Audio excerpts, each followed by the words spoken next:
Hello my dear students, and welcome to our video help session for exercise 4.1.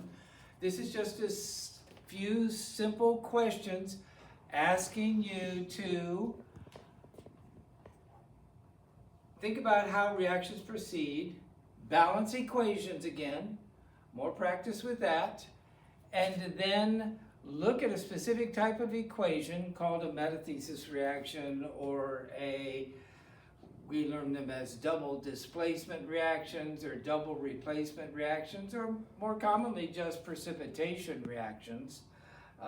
In this assignment, they're also called exchange reactions. It's basically where we change dance partners and apply our rules of solubility to predict if a precipitate is formed.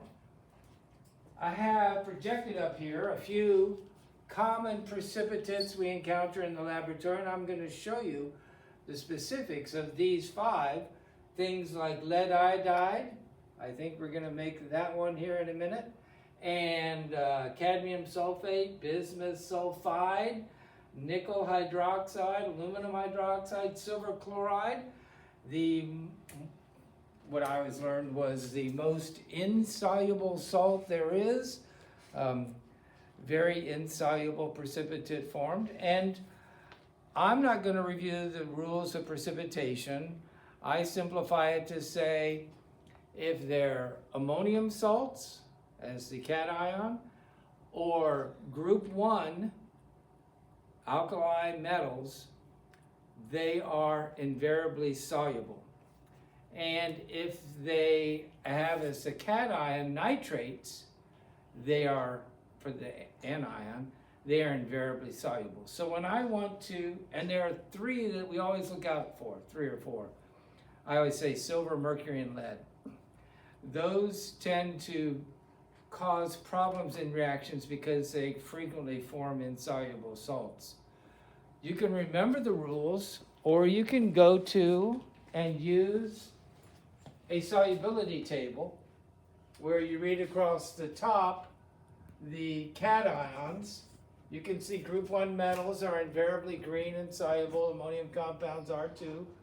And you can see over here with silver and lead, we don't show mercury because we're not even supposed to work with lead in the lab anymore, but mercury makes lead look far less dangerous than it is because mercury is so very toxic.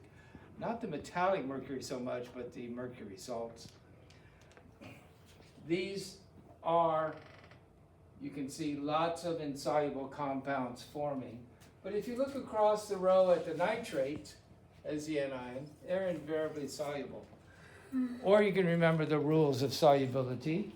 You don't have to remember anything. You can look back on your notes, on my PowerPoint slides, and figure out the answers to these. Or you can Google it. So I listed 5 reactions. Combine potassium iodide with lead nitrate, and the instructions say, predict whether each pair of solutions will result in formation of a precipitate, and predict what that precipitate will be. So if we mix Ki, I just happen to have some Ki right here, and some lead nitrate, I just happen to have some lead nitrate here.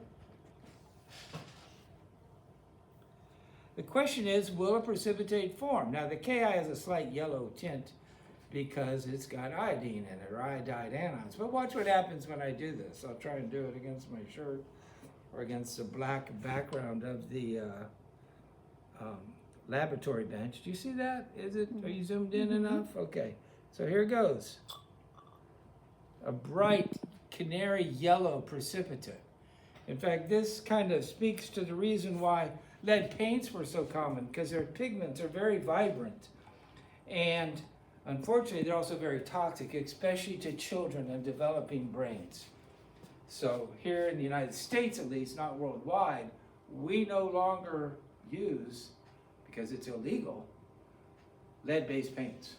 Now, if I look at this and analyze it, here's my marker, I have, in this reaction, we exchange the anions and cations. So we take potassium iodide, lead nitrate, and make potassium nitrate and lead iodide. And if you look on a chart or you know the rules, lead iodide is a precipitate. Pb from the Latin plumbum, iodide. Lead, this is lead 2. It's a transition metal, so this is lead 2 nitrate. And so I need 2 of these iodines. Iodine's a halogen, group 7, it's always a -1 charge. So, and this is, you would put for its state, solid, because this precipitates out of solution. And this is your answer for number 1. The second reaction is sodium carbonate and calcium chloride. I just happen to have some of that handy. Here's some sodium carbonate. Very common laboratory solution, and maybe not as common as sodium bicarbonate. And here's some calcium chloride. And if I add them together, 2 clear liquids, I get this. A milky white precipitate. And that milky white precipitate is calcium carbonate. You might know it as chalk.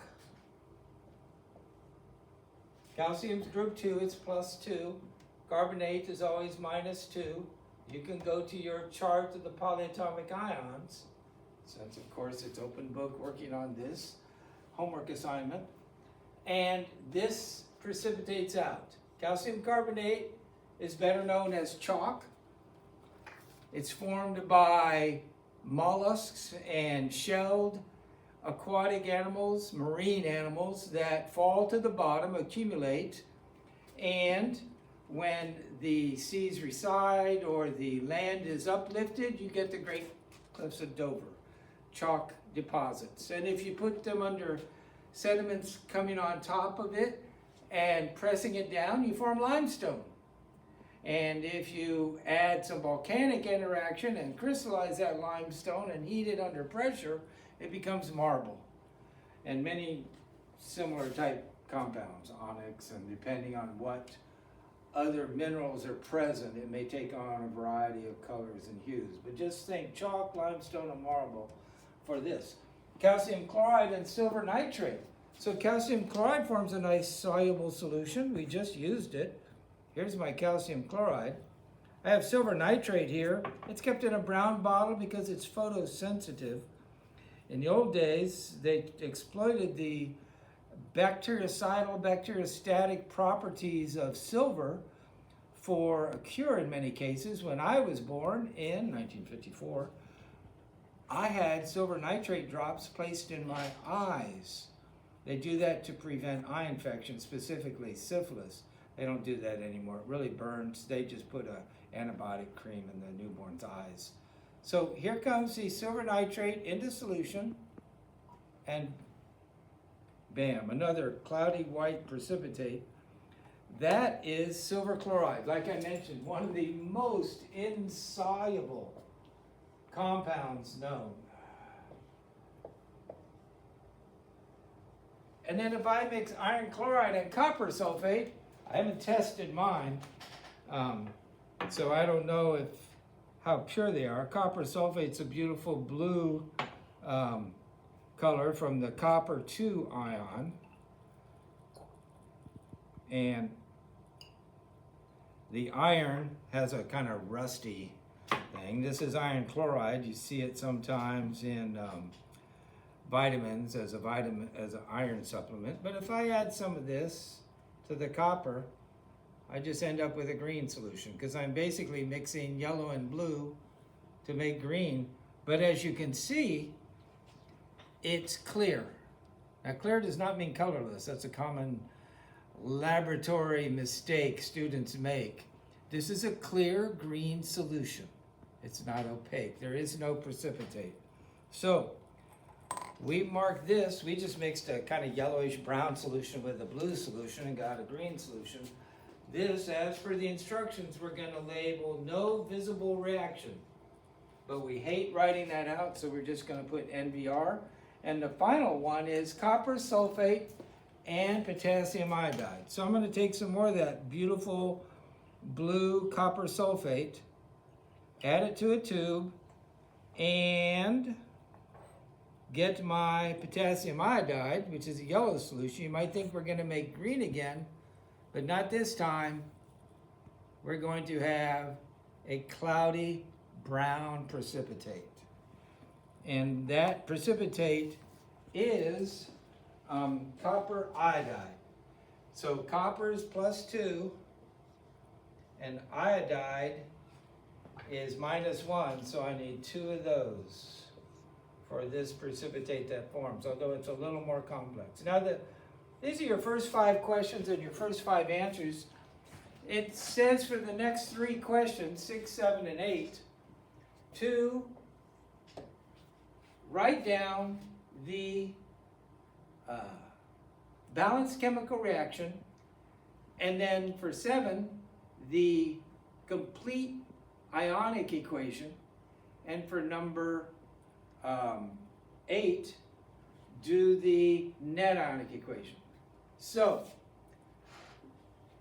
just pick one, okay? You only have to do it for one. It says pick one that gave a precipitate, okay? So, the first one was Ki plus lead nitrate forms lead iodide plus potassium nitrate, which is soluble because it's a group 1 metal and it's a nitrate, so it's a soluble substance. And if I were to balance this, my coefficients would be 2 Ki plus 1 lead, the 1 is understood, but I'll put it down parenthesis, gives 1 lead iodide plus 2 potassium nitrates. So I'm just balancing. The next one is sodium carbonate plus calcium chloride.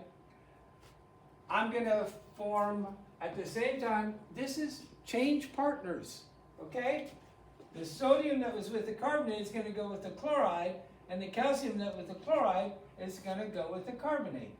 So, you know, I like to say we're just changing dance partners. The sodium and the calcium switch places, and the carbonate and the chloride switch places. The cations switch places, and the anion switch places. Change partners. And so I'm going to make calcium carbonate plus sodium chloride. The sodium, instead of going with the carbonate, is going to go with the chloride. And there's 2 of them. So my coefficients for this one are 1, 1, 2, 1, 2, the way I've written it. So 1, 1, 1, 2, my coefficients. For the calcium chloride and silver nitrate, if you look, I'm going to need, I have 2 chlorides, I'm going to need 2 silvers, and I'll make 2 of these, and then I have 1 calcium and 2 nitrates, so I'll make 1 calcium, a group 2 metal with a +2 charge, and 2 nitrates. We add the polyatomic ion parenthetically because it stays together, and we're going to have 2 of those, and that of course is soluble or aqueous, as is this one and that one. So there's all 3. This one, if I change partners, I'll make potassium sulfate, and because copper is a +2, I'm going to have 1 of these and 2 of those. I'll make 1 of these and 1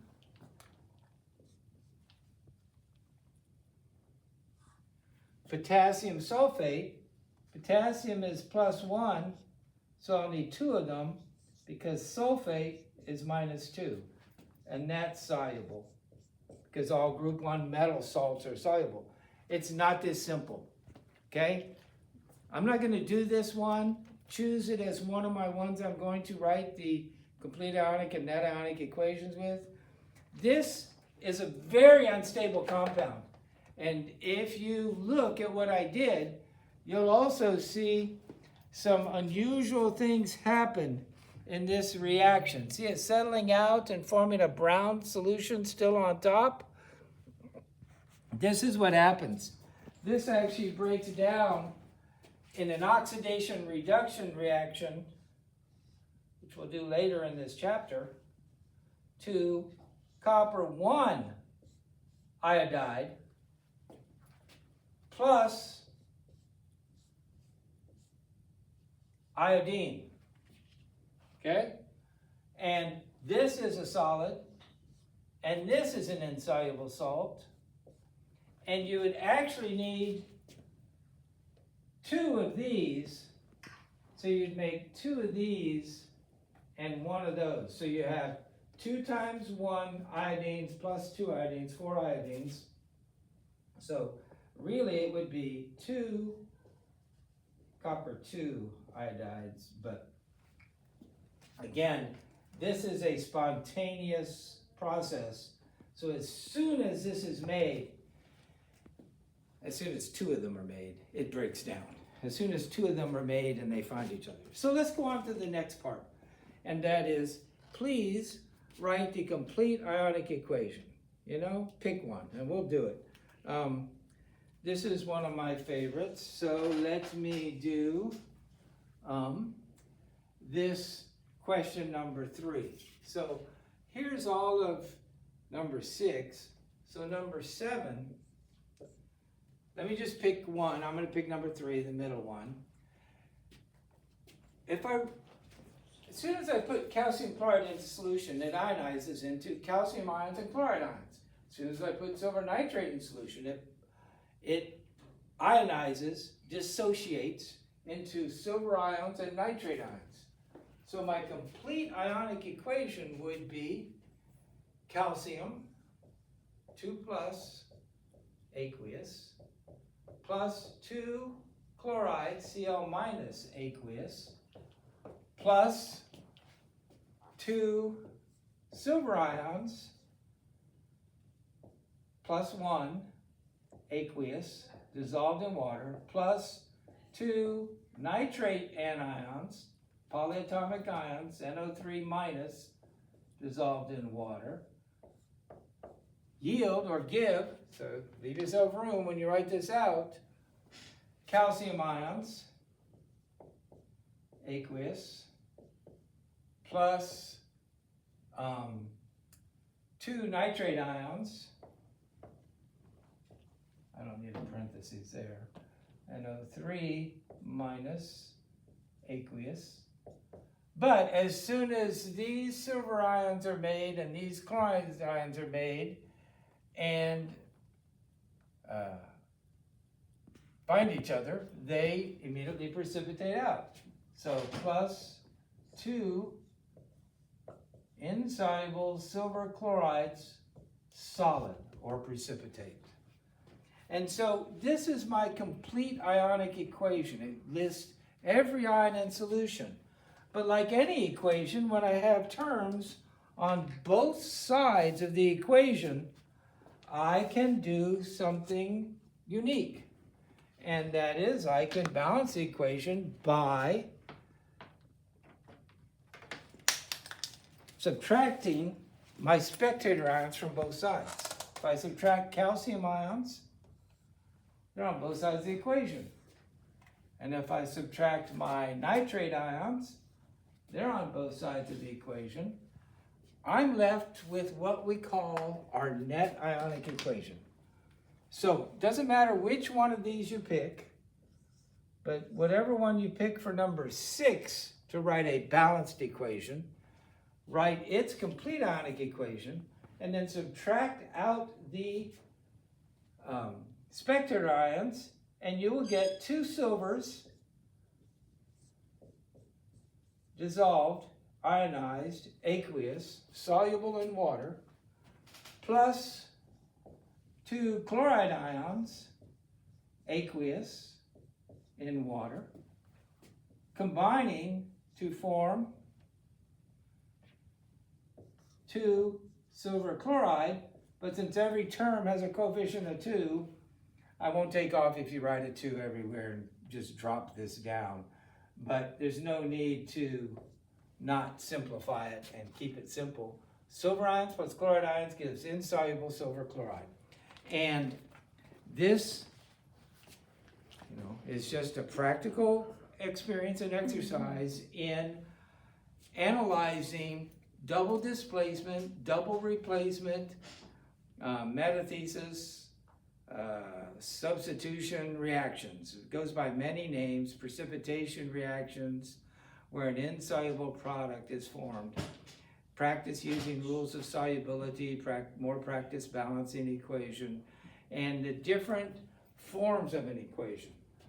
A balanced chemical equation, molecular equation, a complete ionic equation, and a net ionic equation.